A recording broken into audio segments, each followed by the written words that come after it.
Hello and welcome to study Bharat YouTube channel. So friends, हमारा आज का टॉपिक होगा ई गवर्नेंस। तो जानते हैं क्या होता है ई गवर्नेंस। ई गवर्नेंस का अर्थ है किसी भी देश के नागरिकों को सरकारी सूचनाएं और सेवा प्रदान करने के लिए संचार और सूचना प्रौद्योगिकी का समन्वित प्रयोग करना, यानी आईसीटी के माध्यम से किसी भी देश के जो नागरिक है उनको सरकारी सूचनाएं और सेवा प्रदान करना। ई गवर्नेंस में ई का अर्थ होता है इलेक्ट्रॉनिक। क्या होता है ई का मतलब होता है इलेक्ट्रॉनिक। कहने का मतलब है कि सभी सरकारी कार्यों को ऑनलाइन सर्विस के माध्यम से जनता तक आसानी से पहुंचाना, यानी ऑनलाइन सर्विस के द्वारा जो भी कार्य हैं या फिर जो भी सुविधाएं सूचना है वो जनता तक पहुंचाना, यही क्या कहलाता है ई गवर्नेंस।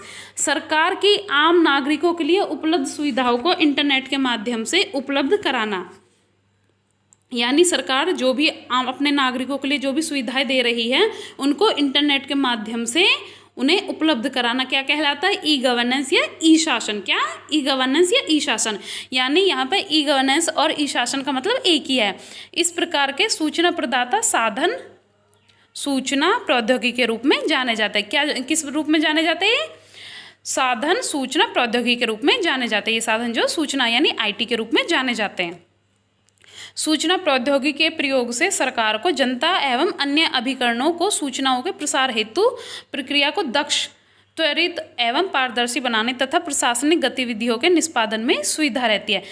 जो सरकार होती है वो आईसीटी के माध्यम से जब अपनी जो भी नीतियां हैं उनको जनता तक पहुंचा देती है, तो उनके जो मतलब पारदर्शी बनाने में उन्हें एकदम जो क्वालिटी बनाने में, उन्हें अच्छी क्वालिटी देने में काफ़ी मदद मिलती है सरकार को। इसके अंतर्गत शासकीय सेवाएं और सूचनाएं ऑनलाइन उपलब्ध होती है। इससे क्या होता है, जो भी शासन की सेवाएं हैं और सूचनाएं यानी इन्फॉर्मेशन है वो ऑनलाइन उपलब्ध होती है। आगे क्या, यदि संकीर्ण अर्थ में देखा जाए तो इलेक्ट्रॉनिक कंप्यूटर एवं सूचना विज्ञान के क्षेत्र में विकसित हुई युक्तियों का प्रशासन में प्रयोग करना ही ई गवर्नेंस है। क्या है, अगर इसे हम थोड़ा सा संकीर्ण अर्थ में देखें तो क्या है, इलेक्ट्रॉनिक कंप्यूटर और सूचना विज्ञान के क्षेत्र में विकसित हुई जो भी युक्तियाँ हैं, जो भी माध्यम है, उनका प्रशासन में प्रयोग करना ही ई गवर्नेंस है। ठीक है, आईसीटी का सरकार में प्रयोग करना ही ई गवर्नेंस है। जबकि इसके विपरीत विस्तृत दृष्टिकोण में इसका अर्थ किसी भी संगठन समाजीय तंत्र के विविध पक्षों को नियंत्रित, विकसित, पोषित एवं समन्वित करने के क्रम में सूचना प्रौद्योगिकी का प्रयोग करना ई गवर्नेंस है। ठीक है, तो ये तो हो गया इसका संकीर्ण अर्थ में। और विस्तृत अर्थ में क्या है इसका, किसी भी कोई भी जो संगठन है, समाज है या तंत्र है, उसके विभिन्न पक्षों को नियंत्रित करना, उनको विकसित करना और उनको पोषित और समन्वित करना ही क्या कहलाता है, ई गवर्नेंस कहलाता है या ई शासन कहलाता है। यह ई नागरिक व्यवस्था का व्यापक प्रसार है। इससे क्या होता है, जो सरकार और नागरिक है वो आपस में जुड़ जाते हैं, कनेक्ट हो पाते हैं। तो ये क्या हो गया, ई गवर्नेंस व्यवस्था का व्यापक प्रसार होता। अतः प्रशासन में सूचना प्रौद्योगिकी का समन्वित प्रयोग करना ही ई गवर्नेंस का पर्याय है। यानी हम जब प्रशासन में यानी गवर्नेंस में हम जब भी सूचना आईसीटी का यूज़ करते हैं तो वही क्या हो जाएगा, ई गवर्नेंस। आईसीटी का यूज़ करना ही क्या हो जाएगा, ई गवर्नेंस।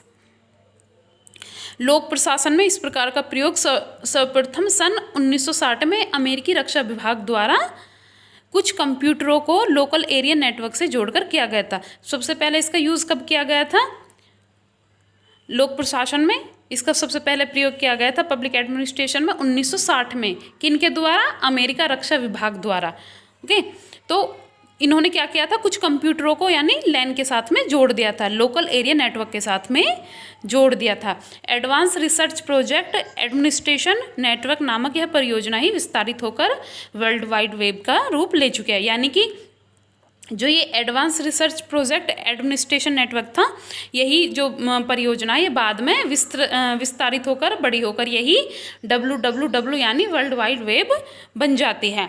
अमेरिका में दिसंबर 2002 में, कब, दिसंबर 2002 में पारित ई शासन अधिनियम 2002 के माध्यम से सूचना प्रौद्योगिकी एवं जनता से लोक सेवा को एकीकरण हो चुका है। यानी कि शासन में क्या चल रहा है, वहाँ के जो नागरिक हैं उनको सब कुछ मालूम होता और वो क्या अपनी क्या योगदान दे सकते हैं शासन में, ये सभी यही इसी के अंतर्गत आता है।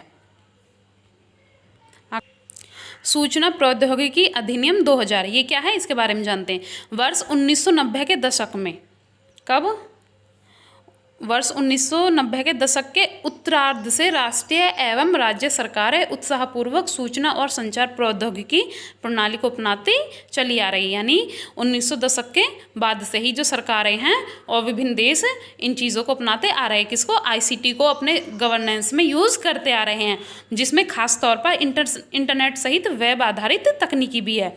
इंटरनेट के साथ साथ में क्या है, वेब आधारित जो भी टेक्नोलॉजी है वो भी इसमें यूज़ होती है। भारत सरकार के प्रमुख विकास स्तंभों में सूचना प्रौद्योगिकी अधिनियम 2000, कौन सा है? सूचना प्रौद्योगिकी अधिनियम 2000, जिसके द्वारा इलेक्ट्रॉनिक संवाद की वैधता प्रदान की गई है, ताकि जो जनता है वो इलेक्ट्रॉनिक यानी कंप्यूटर और इंटरनेट के माध्यम से वो संवाद कर सके और इलेक्ट्रॉनिक तरीके से सूचनाओं के आदान प्रदान के लिए कार्य प्रथाओं का नियमन किया गया। और सूचना का अधिकार अधिनियम 2005, इसके द्वारा जन संस्थानों की सूचना की मांग करने वाले नागरिकों को जानकारी देने के लिए उत्तरदायी ठहराया गया। ये सभी इसमें क्या है, शामिल है कि सभी को सूचना के अधिकार के तहत जानकारी देना अनिवार्य है।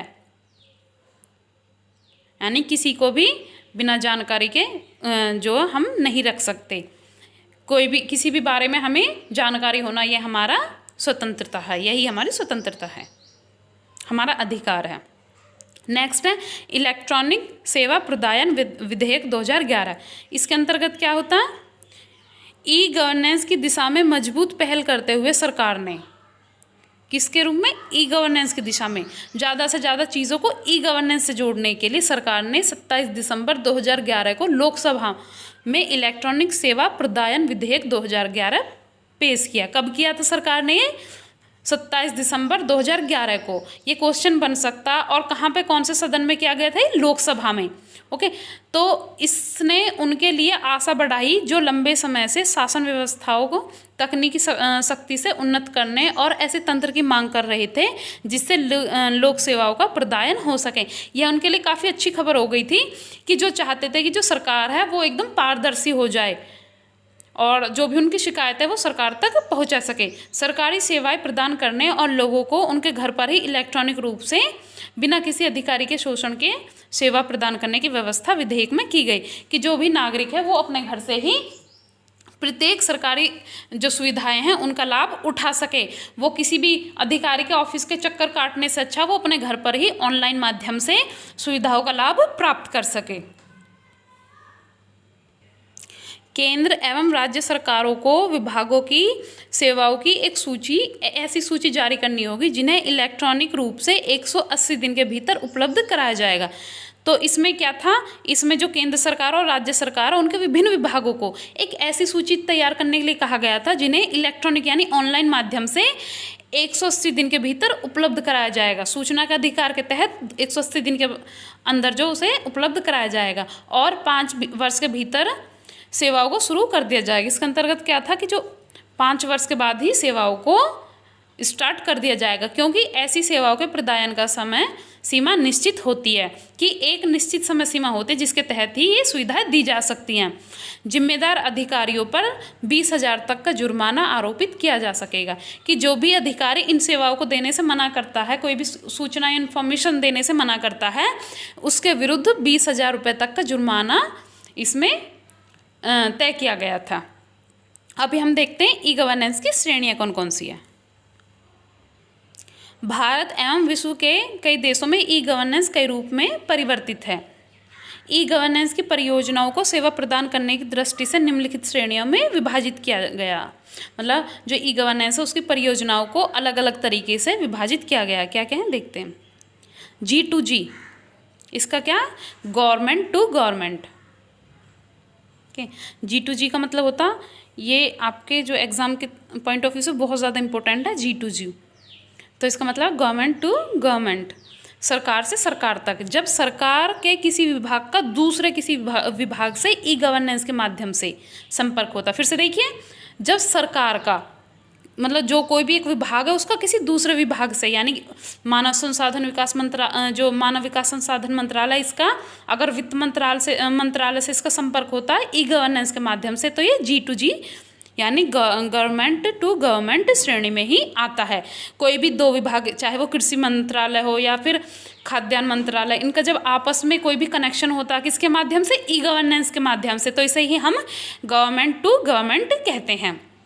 जैसे कि खाद्य एवं नागरिक आपूर्ति मंत्रालय खाद्यान्नों संबंधी आवश्यकताओं की सूचना कृषि मंत्रालय को भेजे या वित्त मंत्रालय अन्य मंत्रालयों को वित्तीय सूचना उपलब्ध कराए इत्यादि। चाहे वो खाद्य मंत्रालय है और नागरिक आपूर्ति मंत्रालय, ये अन्य मंत्रालयों को जो अपनी सूचनाएं और जो ब्यौरे हैं उनके बारे में अवगत कराए, या फिर जैसे कि कृषि मंत्रालय है वो अपने जो डाटा है, अपनी जो सूचना है वो वित्त मंत्रालय को या अन्य किसी मंत्रालय को सूचित करे। तो यही किसके माध्यम से, ई गवर्नेंस के माध्यम से। तो यही क्या कहलाएगा, गवर्नमेंट टू गवर्नमेंट, यानी G2G, G2G, government to government, मतलब गवर्नमेंट का काम जो गवर्नमेंट के अंतर्गत ही हो रहा है। नेक्स्ट आता है G2C, यानी गवर्नमेंट टू सिटीजन, सरकार से जनता तक। इसका क्या मतलब है, सरकार एवं नागरिकों के बीच पारस्परिक व्यवहार गवर्नमेंट टू सिटीजन श्रेणी में आता है। तो जो सरकार का नागरिकों से जो भी व्यवहार है किसके माध्यम से, ई गवर्नेंस के माध्यम से सरकार का जो भी अपने नागरिकों से व्यवहार है वो गवर्नमेंट टू सिटीजन श्रेणी में आते हैं। जैसे कि आयकर विवरणियाँ जमा करना, कि जो लोगों को अपने आयकर यानी इनकम टैक्स वगैरह ये जमा करना होता है। बिजली का बिल हो गया, पानी से संबंधित जो भी शिकायतें हैं, बिजली से संबंधित जो भी शिकायतें हैं, जब वो ई गवर्नेंस के माध्यम से सरकार को उन बारे में सूचित करेंगे, तो यही क्या कहलाएगा, G2C, यानी गवर्नमेंट टू सिटीजन। क्या है, government to citizen. Okay, next क्या है, G2B, इसके अंतर्गत क्या है, सरकार से व्यवसाय तक, यानी गवर्नमेंट टू बिजनेस, गवर्नमेंट से लेके बिजनेस तक। तो इसमें क्या होता है, गवर्नमेंट टू बिजनेस श्रेणी के अंतर्गत सरकार व्यापार जगत से संपर्क कर लेन देन करती है। सरकार क्या करती है, व्यापार यानी जो बिजनेसमैन होते हैं उनसे ई गवर्नेंस के माध्यम से संपर्क करती है और उनसे लेन देन करती है।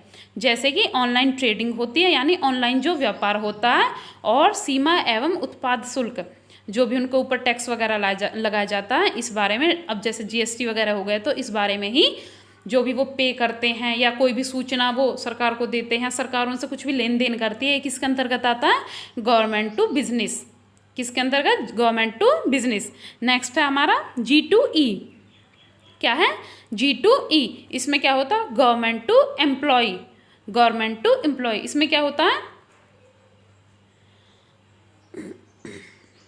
गवर्नमेंट टू एम्प्लॉय, सॉरी, इसमें क्या होता है, सरकार से कर्मचारी तक, कि इसमें सरकार अपने कर्मचारियों यानी जो भी कर्मचारी है उनसे किस तरह से संप्रेषण करती है, किस तरह से बातचीत करती है, और अपनी कौन कौन सी सुविधाएं उन एम्प्लॉयज़ को दे रही है, इसे ही हम क्या कहेंगे, सरकार से कर्मचारी तक, यानी गवर्नमेंट टू एम्प्लॉय। तो उनका जो आपस का कम्युनिकेशन है, उनका जो आपस के जो भी बातचीत है, उनके जो एक दूसरे को सूचना प्रदान कर रहे हैं, जिसको एम्प्लॉय है उसकी कंपनी में उसका शोषण किया जा रहा है या उचित उसे सैलरी नहीं दी जा रही उसके काम के अकॉर्डिंग, तो वो अपनी शिकायत गवर्नमेंट में करता है। तो इसी को हम कहेंगे, मतलब जो उस अपनी शिकायत ई गवर्नेंस के माध्यम से गवर्नमेंट में करता है, तो इसी को हम कहेंगे गवर्नमेंट टू एम्प्लॉय, यानी G2E। क्या हो जाएगा, G2E। नेक्स्ट आपका C2C, क्या है, C2C, इसमें नागरिक से नागरिक तक, सिटीजन टू सिटीजन। तो सिटीजन टू सिटीजन श्रेणी में नागरिकों से पारस्परिक संपर्क होता है। इसमें क्या होता है, जो भी नागरिक होते हैं, देश के जो भी नागरिक होते हैं, उनका आपस में कैसा कनेक्शन है, किसके माध्यम से, ई गवर्नेंस के माध्यम से, यानी ICT के माध्यम से उनका कैसा एक दूसरे से कनेक्शन है, यही क्या हो जाएगा, C2C, यानी नागरिकों का नागरिकों से कनेक्शन, उनका आपस में कम्युनिकेशन, उनका आपस में लेन देन क्या है, तो ये क्या हो जाएगा, C2C, सिटीजन टू सिटीजन। अब क्या है, इन उपरोक्त श्रेणियों का विकास कर प्रशासन का उपसर्ग यानी ई इलेक्ट्रॉनिक माध्यम से, इन सभी का जो यूज़ होगा वो किस प्रकार से, इलेक्ट्रॉनिक माध्यम से इनका आपस में कम्युनिकेशन होगा, आपस में इनकी बातचीत होगी। और यहाँ पे ई का मतलब होता है इलेक्ट्रॉनिक, क्या है, ई का मतलब इलेक्ट्रॉनिक। ओके, तो इसमें कौन कौन से हैं, जैसे एक तो हो गया दक्षता, कि लोग या सरकार अपना काम कितने अच्छे दक्षता से, निपुणता के साथ में कर रही, दक्षता के साथ में कर रही है। नेक्स्ट है सशक्तिकरण, कि जो सरकार अपने नागरिकों को कितना सशक्तिकरण करने के लिए, उन्हें सशक्त बनाने के लिए क्या कार्य कर रही है और कितनी कमी रह गई है, इस सब के बारे में उन्हें पता होना चाहिए और सरकार भी इससे अवेयर रहती है। नेक्स्ट है प्रभावशीलता। क्या है प्रभावशीलता? कि जो सरकार की नीतियाँ हैं उनसे जनता कितनी इफेक्टेड हो रही है, उनसे जनता पर क्या प्रभाव पड़ रहा है, या फिर जो जनता की प्रॉब्लम्स है उनसे सरकार कितनी इफेक्टिव हो रही है, जो सरकार पर उनका क्या प्रभाव पड़ रहा है, यही सभी क्या है प्रभावशीलता। और इन सब के बारे में कैसे पता चलेगा? ई गवर्नेंस के माध्यम से, ICT के माध्यम से। नेक्स्ट है आर्थिक एवं सामाजिक विकास, कि इसके माध्यम से आर्थिक जो हमारा अर्थ संबंधी है और सामाजिक विकास वो कितना हो पा रहा है, यह सुनिश्चित करने के लिए भी इन चीज़ों का यूज़ किया जाता है। और इससे क्या होता है, सरकार के अंदर दक्षता आती है, जो नागरिक है उनके अंदर सशक्तिकरण की भावना आती है और जो प्रभावशीलता वो बढ़ती है, आर्थिक और सामाजिक विकास भी बढ़ता है। और नेक्स्ट क्या होता है, संवर्धित सेवा जैसे तत्वों को, ठीक है, जो सेवाएं हैं उनके बारे में नागरिकों को पता रहता है, इन सभी को ये प्रयास करता है। अभी देखते हैं हम ई गवर्नेंस की विशेषताएं क्या क्या हैं। इसमें प्रशासनिक नेतृत्व एवं प्रौद्योगिकी का एकीकरण हो जाता है। क्या हो जाता? जो प्रशासनिक नेतृत्व है यानी जो प्रशासनिक लीडरशिप है और जो प्रौद्योगिकी यानी टेक्नोलॉजी का एकीकरण, वो दोनों एक ही हो जाते हैं, ठीक है, उसी एक दूसरे के माध्यम से वो कार्य करते हैं। सरकारी विभागों या अभिकरणों से संबंधित सूचनाएं एवं सेवाएं इंट्रानेट या इंटरनेट पर उपलब्ध होना। इससे क्या होता है, जो सरकारी विभाग है और अभिकरण है उनकी सभी सूचनाएं और सेवाएं कहाँ पर, इंट्रानेट या इंटरनेट पर उपलब्ध हो जाती है। एवं स्वयं सरकार द्वारा सूचना प्रौद्योगिकी की आधुनिक तकनीकों का प्रशासनिक कार्यों में प्रयोग करना, कि जो भी टेक्नोलॉजीज़ हैं ICT की का इनका जो है एडमिनिस्ट्रेशन में किस प्रकार से यूज़ किया जाए, यही ई गवर्नेंस का व्यवहारिक स्वरूप है। नेक्स्ट है ई शासन के कारण नौकरशाही का आकार छोटा होता है। इसके कारण क्या होता है कि ज़्यादातर जो वर्क है वो लोग अपने घर से ही कर लेते हैं, ठीक है, तो उन्हें जो बार बार किसी भी ऑफिस का नौकरशाहों का जो चक्कर काटना नहीं पड़ता, अधिकारियों के जो ऑफिस का चक्कर नहीं काटना पड़ता और कामकाज में पारदर्शिता और विश्वसनीयता आ जाती है उससे, क्योंकि उन्हें कोई पैसा वगैरह घूस वगैरह फिर देनी नहीं पड़ती और उनके समय की भी बचत होती है। तो ये इसकी विशेषता है। नेक्स्ट है इस व्यवस्था से अनावश्यक कागजी कार्रवाई में कमी आती है। ये जो फिजूल की कागजी कार्रवाई होती है, यहाँ से सिग्नेचर कराइए, यहाँ पे कराइए, तो इन सभी में कमी आती है तथा जानबूझकर की गई देरी जो है उस पर रोक लगती है। कई बार क्या होते हैं, कुछ अधिकारी कुछ मतलब घूस वगैरह या फिर रिश्वत के वजह से उनके कार्यों में देरी करते हैं, तो इन चीज़ों में भी कमी आती है। ई गवर्नेंस द्वारा टेली कॉन्फ्रेंसिंग संभव हुई है। ई गवर्नेंस के माध्यम से क्या हुआ, जो टेली कॉन्फ्रेंसिंग है वो संभव हुई है। अब मिनटों में अधिकारी एक दूसरे से या काम से संबंधित व्यक्ति से संपर्क स्थापित कर काम के संबंध में उचित निर्णय ले सकते हैं। इसके माध्यम से क्या है, कुछ ही समय में जिसको कोई भी वर्क दिया गया है, बड़े अधिकारी अपने निम्न अधिकारियों से उसके बारे में सूचना मांग सकते हैं। इस सुविधा से प्रशासन में दक्षता आई है। नेक्स्ट है इसमें एक ही कार्य की पुनरावृत्ति नहीं होती, यानी एक कार्य ऐसा नहीं कि बार बार वही करना पड़े और निर्धारित इलेक्ट्रॉनिक कार्यक्रमों के रूप में प्रोग्राम विकसित कर दिया जाता है कि इस काम के लिए ये वाला पोर्टल है, इस काम के लिए आप इसका यूज़ करोगे। तो ऐसा नहीं है कि सिर्फ एक ही चीज़ के लिए, मतलब विभिन्न कामों के लिए एक ही पोर्टल का यूज़ किया जाएगा। अलग अलग चीज़ें होती हैं, अलग अलग पोर्टल होते हैं, उनका यूज़ करके वो बहुत सारे कार्य कर लेते हैं। नेक्स्ट है आपका ई गवर्नेंस लोक प्रशासन में स्वचालन की अवधारणा तथा प्रयासों की परिष्कृत एवं विस्तृत स्वरूप है। यानी जो ई गवर्नेंस है वो लोक प्रशासन में स्वचालन की अवधारणा तथा प्रयासों का बहुत बड़ा रूप है। इसी के माध्यम से जो लोक प्रशासन है वो विस्तृत हो गया है, बदल भी गया काफ़ी। अब देखते हैं हम ई गवर्नेंस के क्या क्या लाभ है। ई गवर्नेंस नागरिकों एवं व्यवसाय के लिए सुगम एवं कम खर्चीला। इसके माध्यम से क्या होता है, जो नागरिक हैं और व्यवसाय हैं उनको कम खर्चा करना पड़ता है, उनके लिए ये बहुत ज़्यादा कम खर्चीला होता है। कोई भी सूचना हम चंद मिनटों में अपने फ़ोन से, लैपटॉप के माध्यम से प्राप्त कर सकते हैं कि सरकार की कौन कौन सी नीतियाँ हैं, या फिर हमें कहाँ कहाँ पर टैक्स वगैरह देना पड़ेगा, कहाँ कहाँ पर हमें जो व्यवसाय है उनके बारे में क्या क्या सूचना मिल सकती है। तो इन सभी की जो आराम से आप घर बैठे सूचनाएं प्राप्त कर सकते हैं। तो इससे क्या हो जाता है, ये काफ़ी कम खर्चीली हो जाती है और समय भी इसमें कम लगता है।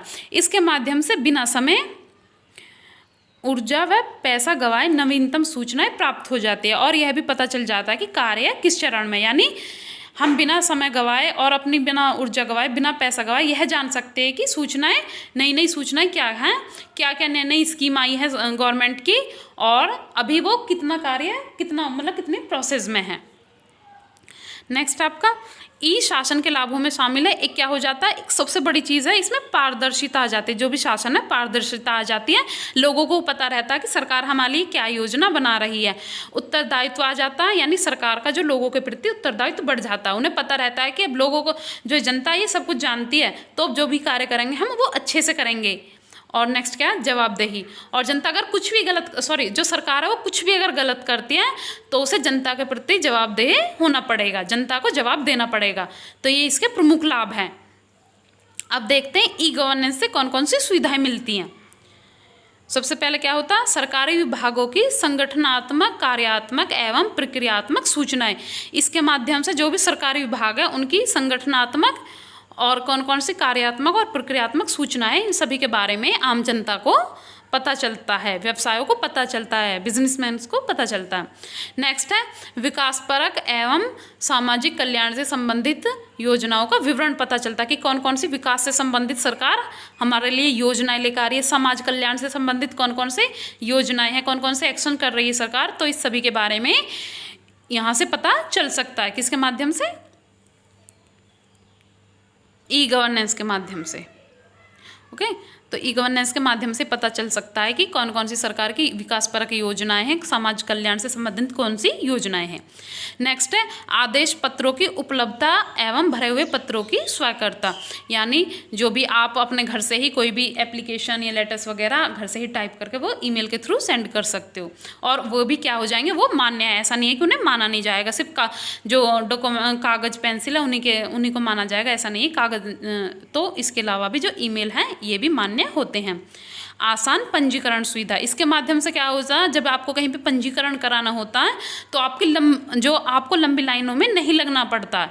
इससे क्या होता है, आप घर बैठे उसमें रजिस्ट्रेशन करा सकते हैं, पंजीकरण करा सकते हैं। नेक्स्ट क्या है, दस्तावेजों की प्रतिलिपियाँ, इसके माध्यम से जो भी डॉक्यूमेंट्स हैं उनकी कॉपी मिल जाएगी, जिससे कि जो सरकार में पारदर्शिता रहेगी, जनता में पारदर्शिता सरकार के प्रति रहेगी। नेक्स्ट क्या है, अपराधियों, भ्रष्ट प्रशासनिक अधिकारियों तथा करदाताओं से संबंधित विवरण, कि जो भी अपराधी हैं, जो भी भ्रष्ट अधिकारी हैं और जो भी टैक्स वगैरह नहीं देते, इन सभी के बारे में सरकार को पता रहेगा कि कौन कौन लोग हैं जो कि हमें सपोर्ट नहीं कर रहे हैं, जो भी इलीगल काम कर रहे हैं, उन सभी के बारे में गवर्नमेंट को अच्छे से पता रहेगा। नेक्स्ट है शिकायत पंजीकरण तथा निस्तारण, कि जो भी शिकायतें होगी, कंप्लेंट्स होंगी, उनको एक तो पंजीकरण कर लिया जाएगा उनका, ठीक है, और उनका किस प्रकार से निस्तारण किया जाएगा, उनका किस प्रकार से समाधान किया जाएगा, ये सभी इसके माध्यम से आसानी से की जा सकती है। आप घर बैठे ही किसी भी चीज़ की जो कंप्लेंट कर सकते हो और उसका समाधान पा सकते हो। नेक्स्ट है प्रबोधन, नियंत्रण तथा मूल्यांकन की नियमित एवं निर्धारित प्रक्रियाएं, तो किस प्रकार से प्रबोधन होगा, नियंत्रण होगा किसी भी चीज़ पर और उनका कितना इफेक्ट पड़ेगा समाज पर, ये सभी आप अपने घर बैठे देख सकते हो। अब देखते हैं ई गवर्नेंस की कौन कौन सी समस्या। अभी हमने लाभों के बारे में देखा, अब इसकी समस्याओं के बारे में देखते हैं क्या क्या है। तो ई गवर्नेंस की समस्या का एक तो अत्यधिक निगरानी, इसमें क्या है, अत्यधिक निगरानी में व्यापक पैमाने पर सरकार के साथ इलेक्ट्रॉनिक रूप से संपर्क में रहने और इलेक्ट्रॉनिक रूप से अत्यधिक सूचनाओं का आदान प्रदान करने से नागरिकों की निजता भंग हो सकती है। यानी क्या हो सकता है, इलेक्ट्रॉनिक माध्यम से जब नागरिक बहुत ज़्यादा सरकार से जुड़ जाएंगे तो उनकी जो निजता यानी प्राइवेसी है वो खतरे में पड़ जाएगी। लोगों की क्या प्राइवेसी को खतरा होगा। ओके, तो लोगों की प्राइवेसी को खतरा होगा।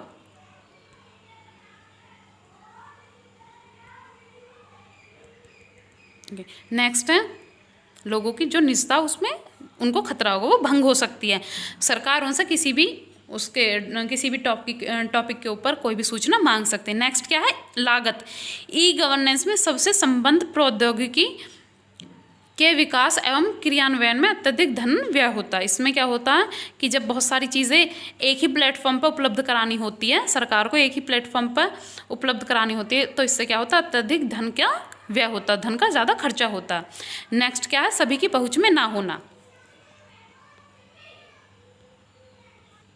ई गवर्नेंस से तात्पर्य लगाया जाता है कि सरकार की सूचनाएं एवं सेवाओं तक सभी नागरिकों की पहुंच हो सकती है और यह एक लोकतंत्र के लिए अच्छा है। लेकिन इसका मतलब यह नहीं कि सभी नागरिक स्वतः सूचना एवं सेवाओं को प्राप्त करने की स्थिति में। कई बार क्या होता है, जो गांवों के ग्रामीण एरिया के लोग हैं उन्हें ज़्यादा इन बारे में नॉलेज नहीं होती, डिजिटल इंडिया के बारे में उन्हें ज़्यादा नॉलेज नहीं होती, ई गवर्नेंस के बारे में उन्हें ज़्यादा पता नहीं है, तो क्या है, तो वो लोग सरकार के कार्यों से नहीं जुड़ सकते, सरकार में अपनी सहभागिता नहीं निभा सकते, तो इसलिए यह सभी की पहुँच में नहीं होता है। नेक्स्ट क्या है, तकनीकी उपकरणों की मुश्किल प्राप्ति, कि जो भी ई गवर्नेंस में जो भी उपकरण लगते हैं, जैसे चाहे वो कंप्यूटर हो, संजाल, सीसीटीवी, ट्रैकिंग तंत्र, टीवी, रेडियो और भी जो उपकरण हैं, इनका प्रयोग होता है। विकासशील देशों में इस प्रकार की तकनीकियों को अपनाना एक समस्या हो सकती है, कि जहाँ पर विकासशील देशों में गरीबी और बेरोजगारी जैसी समस्याओं से अभी तक नहीं निपटा गया, वहाँ पर इतना ज़्यादा जो कंप्यूटर और ये कैमरा वगैरह, इन पर इतना ज़्यादा कहाँ से व्यय करे सरकार, तो ये बड़ी समस्या है सरकार के लिए। नेक्स्ट है तकनीकी उपकरणों का रखरखाव, कि भारत में सबसे बड़ी समस्या इन तकनीकी, जो भी है तकनीकी, कंप्यूटर हो गए, चाहे कैमराज वगैरह हो गए, टीवी, रेडियो, इनका सबसे बड़े, इनका जो रखरखाव कैसे होगा, तो इनका जो जल्दी ख़राब होने का डर रहता, तो ये भी काफ़ी बड़ी समस्या है। नेक्स्ट है पारदर्शिता एवं जवाबदेही का असत्याभास। इसका मतलब है ऑनलाइन सरकार कितना पारदर्शी होगा, यह पूरी तरह से सरकार के ऊपर निर्भर करता है। यानी सरकार जो कितनी जानकारी लोगों को देगी, क्या क्या चीज़ों के बारे में लोगों को अवगत कराएगी, नागरिकों को क्या क्या सुविधाएं देगी, तो कितनी इन्फॉर्मेशन देना चाहती है, सरकार के ऊपर डिपेंड करता है। ओके, तो सरकार के ऊपर डिपेंड करता है, क्योंकि इसे स्वयं सरकार नियंत्रित करते हैं, यह पूरी तरह से सरकार के नियंत्रण में ही होता है, नागरिकों का इस पर कोई नियंत्रण नहीं होता। तो सूचनाओं को इंटरनेट साइट से लोगों के लिए रखना या हटाना सरकार द्वारा किया जाता है, कि कौन सी सूचनाएं जो लोगों को दी जानी है और कौन सी नहीं दी जानी है, सरकार द्वारा तय किया जाता है। उदाहरणार्थ, न्यूयॉर्क शहर में 11 सितंबर 2001 को वर्ल्ड ट्रेड सेंटर पर आतंकवादी हमले के बाद अमेरिका ने अपनी सरकारी वेबसाइट से राष्ट्रीय सुरक्षा के नाम पर अधिकतर सूचनाएं हटा दी थी। तो जब ये हमला हुआ था तो अमेरिकी सरकार ने क्या किया था, बहुत सारी सूचनाओं को राष्ट्रीय सुरक्षा के नाम से, राष्ट्रीय सुरक्षा को खतरा इस नाम से बहुत सारी सूचनाओं को हटा दिया था। तो इससे भी जो सरकार की जवाबदेही है उस पर भी बहुत ज़्यादा गलत प्रभाव पड़ा। नेक्स्ट है ई गवर्नेंस नीति निर्माण एवं सार्वजनिक तंत्र। सरकार द्वारा नीति निर्माण, नागरिक सहभागिता एवं लोक कार्य काफ़ी समय से जटिल प्रक्रिया है। क्या होता है, जो सरकार की नीति निर्माण प्रक्रिया होती है, नागरिकों की सहभागिता होती है किसी भी शासन में, और लोक कार्य काफ़ी मुश्किल कार्य होते हैं। सरकार द्वारा अपनाई जाने वाली परंपरागत नीति निर्माण प्रक्रिया, तो मतलब अब जैसे ही चेंज हो गया एकदम, कोई भी जो परिवर्तन है वो संभव नहीं होता। तो कुछ लोग, सभी लोग जब इसमें अपनी सहभागिता निभाएंगे तो ये बड़ी डिफिकल्ट चीज़ें हो जाएंगी, बड़ी ख़राब हो जाएंगी चीज़ें, तो ये काफ़ी सोच समझ कर की जानी चाहिए। नेक्स्ट है शिक्षा का स्तर। केवल हस्ताक्षर कर साक्षर कहलाने वालों के लिए ई गवर्नेंस एक जटिल प्रणाली है। सिर्फ जिनको भाई सिग्नेचर ही करना आ गया उनको हम साक्षर नहीं कह सकते, ये उनके लिए बड़ी मुश्किल चीज़ है, क्योंकि इलेक्ट्रॉनिक उपकरणों को चलाने के लिए उन पर दर्शाए जा रहे निर्देशों को समझना भी आवश्यक है, कि जो भी इलेक्ट्रॉनिक माध्यम है, जो उन पर भी जो भी साइंस आ रहे हैं, जो भी उन पर लिखा हुआ आ रहा है, तो उनको पढ़कर ही कुछ भी करना, यही कुछ भी करना, उनके जो ऑर्डर्स है उनको, निर्देशों को मानना, यही बड़ा मुश्किल होता है उन लोगों के लिए। तो इसके लिए शिक्षित होना लोगों का बड़ा आवश्यक है। लेकिन भारत जैसे देश में अभी भी बहुत बड़ी जो जनसंख्या वो असाक्षर है, तो इस वजह से भी जो ई गवर्नेंस है वो अच्छी तरह से अभी हमारे यहाँ पर वर्क नहीं कर पाई है। लेकिन फिर भी हम कह सकते हैं कि ई गवर्नेंस आने से सरकार में बहुत ज़्यादा पारदर्शिता आ गई है, लोगों की सहभागिता बढ़ गई है, और जो सरकार की जवाबदेही और जो दायित्व है वो बढ़ गया है। तो ये काफ़ी अच्छी पहल है। तो आज के लिए हमारा टॉपिक यहीं पे ख़त्म होता है। जय हिंद, जय भारत।